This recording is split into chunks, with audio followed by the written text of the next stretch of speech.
So then I always wanted to welcome you again and myself again to this Wednesday, midway through our theme of Dharma Samadhi.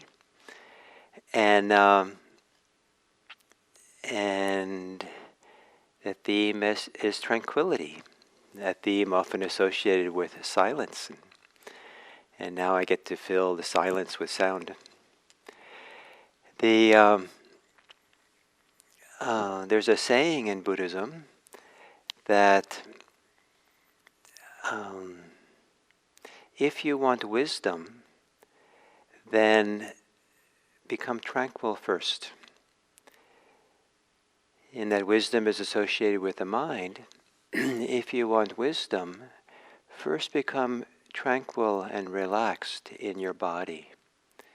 That these two things go together. That tranquility is a tremendous support for our ability to see clearly, to see wisely, to be creative, to be intelligent, to be kind and compassionate. And the Buddha said that one of the ways he said that the food, the nourishment for tranquility is tranquility itself. And what that means is that if your awareness can absorb, take in, experience whatever tranquility that is here, don't overlook it, don't be distracted from it, but to take it in, then that becomes the food or the condition for the growth of further tranquility. So, to take a meditation posture that allows you both to be alert and tranquil and at ease. And the combination of these two, alert and at ease, is because these two are going to merge as meditation gets more developed. That the most easeful, clear, alert mind is also a mind that's quite tranquil. And the deepest forms of tranquility come with an alertness, a clarity of mind. So taking a posture and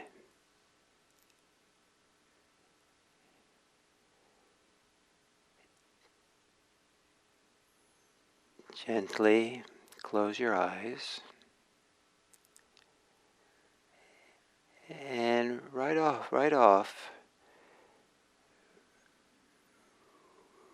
can you experience or feel or find where for you there might be some calmness now, some tranquility?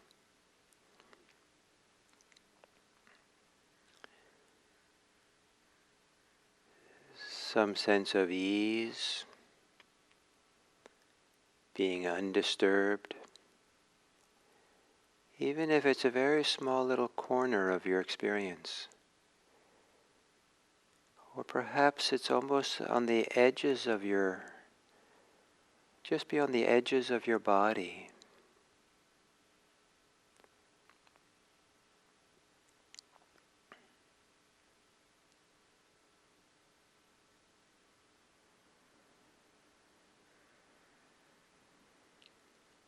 Or maybe you find it deep inside, still, quiet, tranquil place within.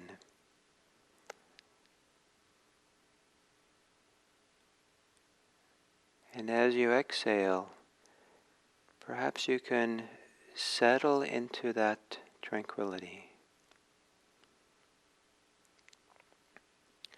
Perhaps as you inhale, you can open to what is calm for you, in spite of any agitation that might be here. Allow the agitation to be in the periphery, so that agitation can be itself, and you meet it, you hold it with calm, ease, being untroubled by what's difficult.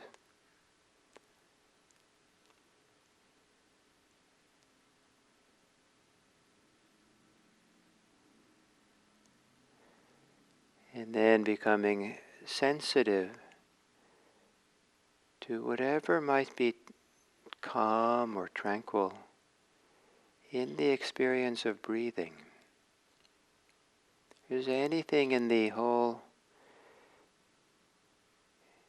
process of breathing or of being aware of breathing that feels tranquil or calm?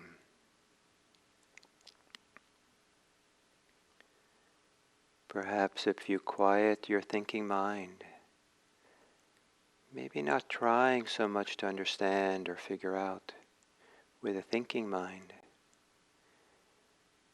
you might feel a little bit more, some degree of peace or tranquility that might be here. And it doesn't have to be strong. It can just be hints of it.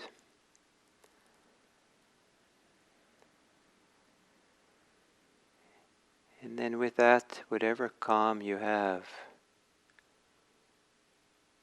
as you exhale,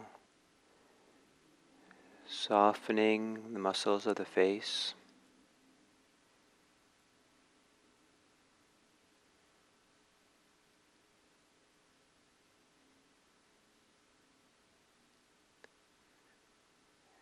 sometimes when we relax the muscles of the body, the muscles become a little less agitated, more easeful or tranquil. And as you exhale, relaxing the shoulders.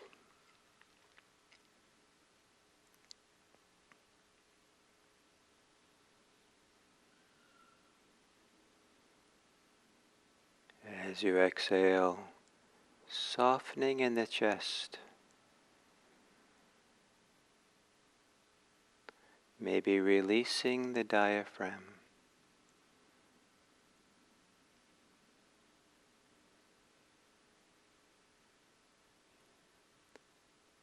And perhaps softening the belly.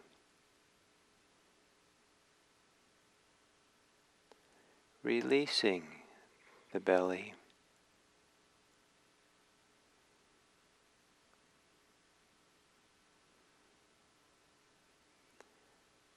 And maybe there's also a global way of, as you exhale, to relax the whole body.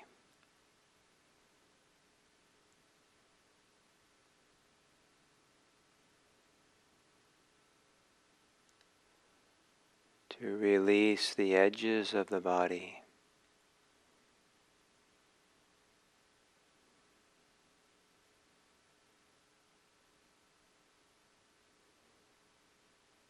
To release any way that you're bracing yourself.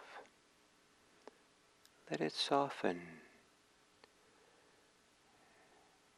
Resistance is a form of agitation. To move towards peaceful tranquility.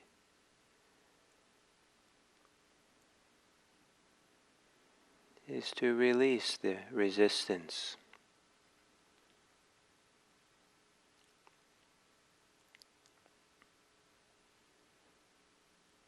And now again, notice what within you feels calm or tranquil.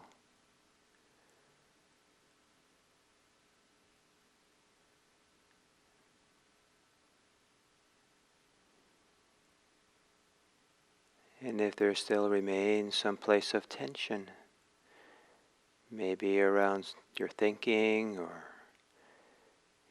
your emoting, you might take the chance to let that relax and soften.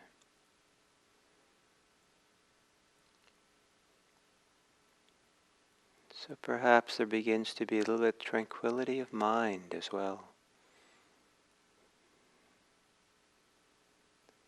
The place where the mind is not preoccupied or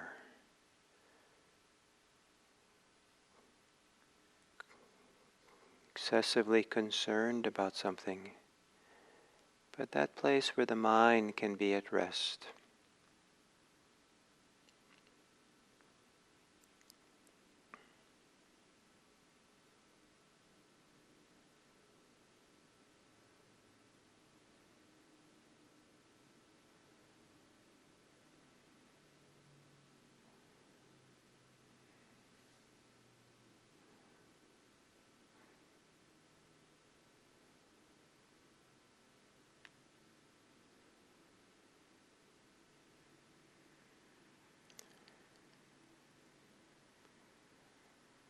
And for some of you, you might find some moment of greater peace or tranquility or stillness at the end or near the end of the out-breath, or just before the beginning of the in-breath.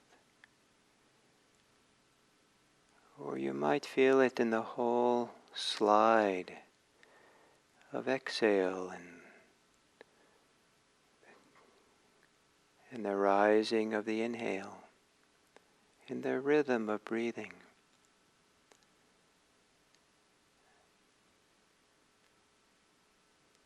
Gently, tranquilly, allow your breathing to breathe through or with whatever feels calm within you, and whatever is calming, allowing what's calm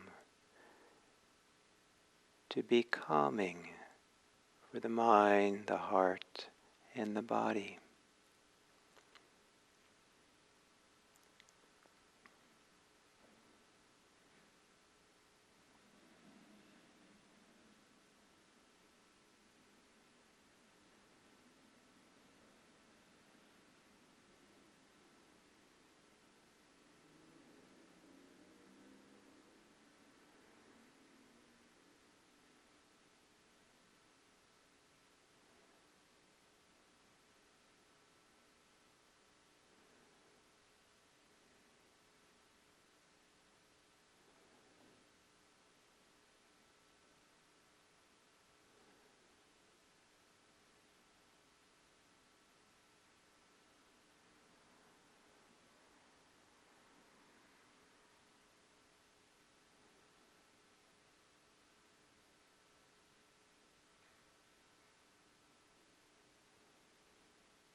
If you're thinking, notice how that's agitating, or that it's more agitating than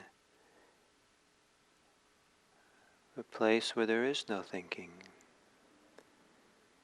or that within you that is calm or tranquil.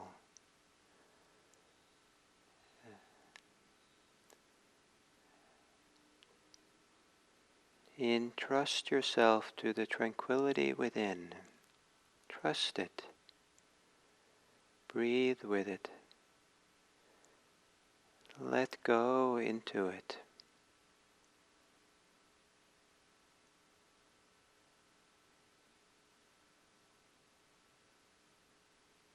Make room for it.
As we come to the end of this sitting,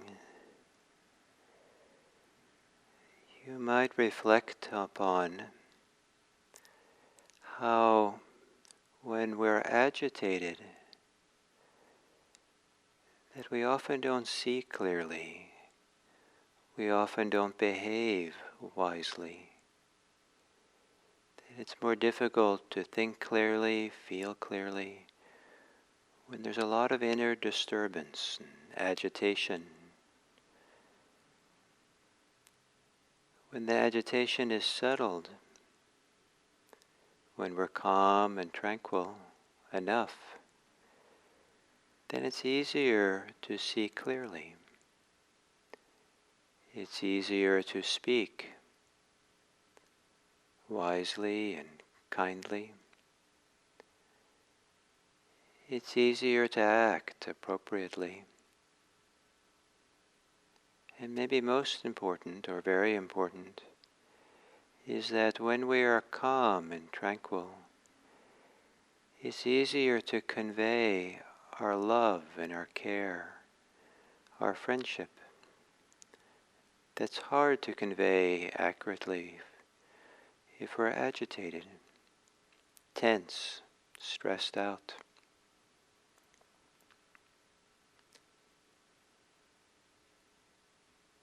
And sometimes people we meet, all they need or what they value is that someone is present for them. And to be present with someone is enhanced if we can be calm and still and tranquil.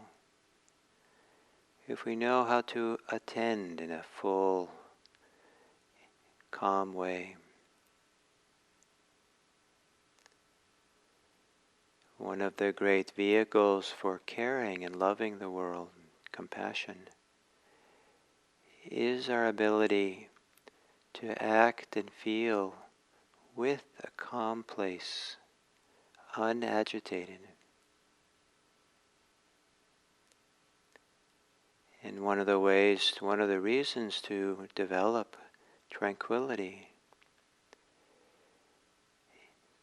tranquility in meditation, is so our meditation clearly supports our ability to care for this world, clearly supports us in being able to support others, be helpful, be kind, be friendly, be caring. Meditation that doesn't somehow have as part of its motivation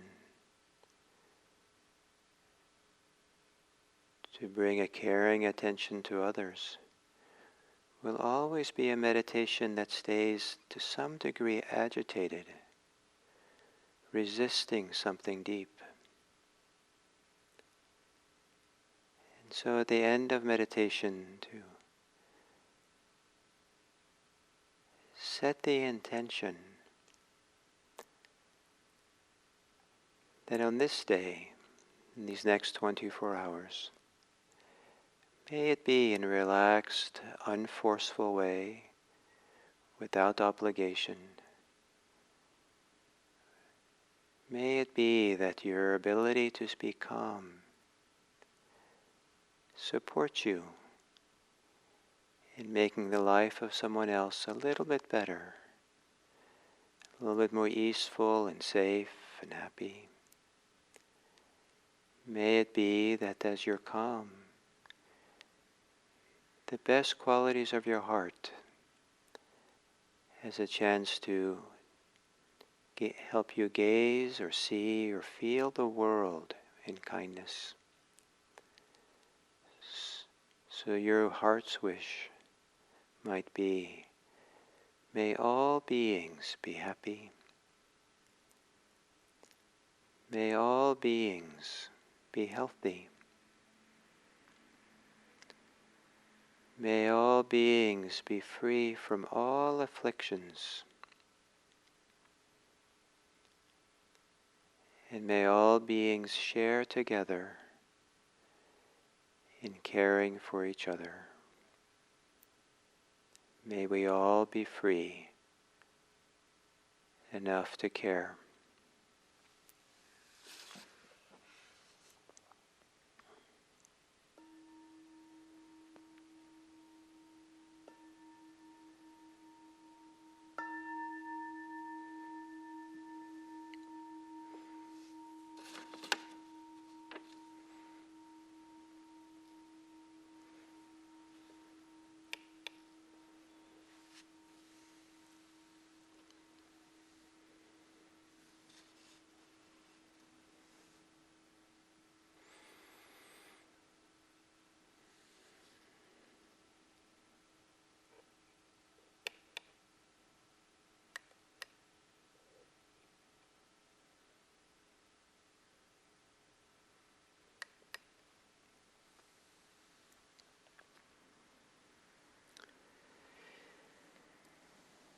So there are, in my mind, two themes for this week.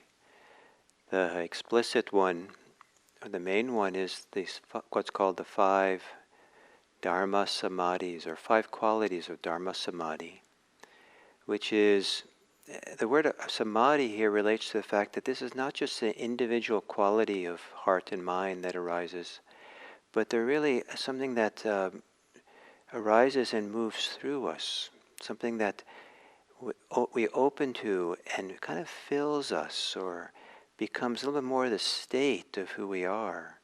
Because samadhi is a state of being more than it is with a particular laser focus of the mind. And so these 5 qualities can become more like the states that we abide in. And these 5 states are what I'm calling gladness, joy, tranquility, happiness, and concentration. And that and these begin to these begin to kind of have a life, not exactly of their own, but a life of their own, that they begin to emerge and have their own kind of momentum through us to fill us and be here as meditation deepens. So the first theme is these 5s, qualities. The second is the way in which these are a natural function, natural quality, and that we have this natural flow or unfolding, evolving that can happen that is sometimes associated with the Dharma. It's the Dharma that's moving through us. So much so that some people talk about, I like to talk about, that not only do we practice meditation in the Dharma, we're also being practiced by it. At some point, something kicks in, that something is alive within us that begins unfolding and opening and maturing us. That is not exactly our doing, but which we enable, which we make room for. And it's phenomenally inspiring and faith-producing to feel this Dharma flow, this Dharma stream or current beginning to awaken up inside of us. So as not to make it too abstract, too, I don't know what, supernatural or something, some of this I really associate with a getting out of our own way. When there's a lot of stress, a lot of tension, a lot of resistance, a lot of agitation, that we actually interfere with the natural flow of our all kinds of things, probably our hormones and our stress hormones and our muscles and our whole physiology and our psychology works a lot better when it's relaxed and at ease. Agitation, resistance, freezing up, all kind of gunks up the system. And part of what meditation does, it begins to let go and relax the agitation, the holding, the resistance, the bracing ourselves, and allows us to come into a kind of the natural, I don't know exactly the right word, natural wholeness, the natural fullness, the way that this system of ours can operate really in a healthy way, which feels phenomenal, especially because many of us spend a lot of the time not there, because we're preoccupied and caught up and afraid and anxious and greedy and planning and fantasy and feeling there's never enough and wanting more, so all kinds of things. And meditation allows us to let go of all these desires and all these fears and all these agitations and stresses that often preoccupy the mind and have this negative influence in our body, and allows us to experience kind of what feels much more like a natural state of being, which feels so good in itself and can bring a sense of gladness and joy. So to give you kind of a maybe a little bit of reductionistic idea of this, but I think it's such a simple thing. It's not like a complicated thing, and that is, for example, if you take and hold something really tight for a really long time, so your hand clenches around the object and gets really, really tired and sore from holding it. When you finally release the hand, certainly feels good to have the release, but not only does it feel good, the relief of it, but also there's a wonderful flow of blood, of energy, of tingling and warmth that just feels delightful. It's been freed up and there's something else is moving and it just feels so good and delightful. There's a joy, there's a gladness that's there in the hand. Or if we spend a lot of time maybe going for a long hike in the mountains and we're really tired, and finally we stop walking and sit down, the body can have a certain relief from no longer working. The muscles can begin to relax. And as the muscles relax, sometimes they just feel so happy and delighted to just be kind of finally not working so much. So there is a kind of a natural feeling of delight, joy, gladness that comes when the chronic tensions we have begin to settle away and quiet down. And it releases, just like the hand gets, a certain kind of energy in the hand gets released when we open up. So there's a kind of a release of energy in our whole system, a release of the flow of kind of a unified feeling of being, or that begins to flow, that just feels so good. And some of this being engaged in this process of deepening and relaxing and opening to this capacity for natural wholeness that we have can feel so good, can be inspiring. It can feel the Dharma is moving through us. And to know, even if you're not there, even to know you're in the neighborhood of it can be so glad. Oh, finally, I'm here in the neighborhood. Here, I'm sitting down to meditate. This is where the Dharma is found.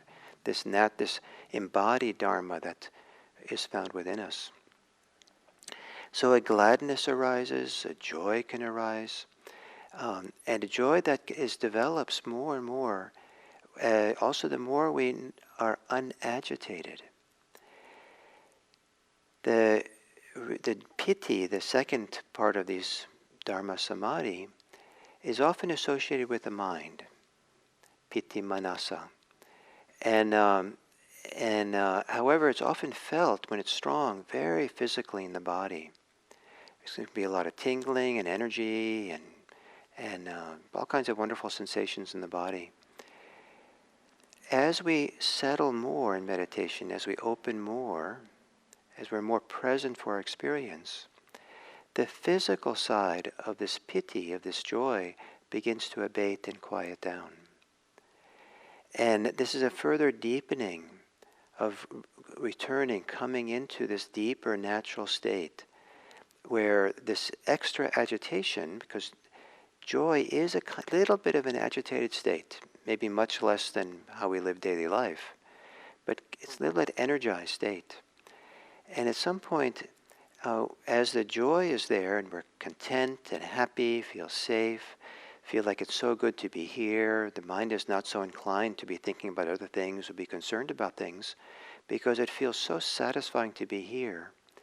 That's a condition for the body to begin to relax in a very deep way, deeper than ordinary relaxation. And then there can well up a feeling of tranquility. And in this Dharma Samadhi, it's specifically called the tranquility of the body. And often it feels very physical, and different people will feel it different places in the body. But there can be a kind of a flow, a warmth, a glow, or ever so slight, delightful, maybe kind of like presence of pressure or something that just feels so tranquil, so peaceful. I sometimes feel it coursing down my arms, through my elbows and upper arms a little bit. Sometimes I feel it very much in the area just above my diaphragm. This very strong physical feeling of tranquility. And there's a very much feeling of being embodied. So words like peace, undisturbed, tranquil, calm, and maybe relaxed. And relaxed is nice because there's also the verb relaxing. Tranquil, there's tranquilizing, but that has an unfortunate, maybe medical kind of connotation. And settling, being settled. And when this third step in the Dharma Samadhi arises, it's quite compelling. There's no doubt that, oh, now this is tranquility.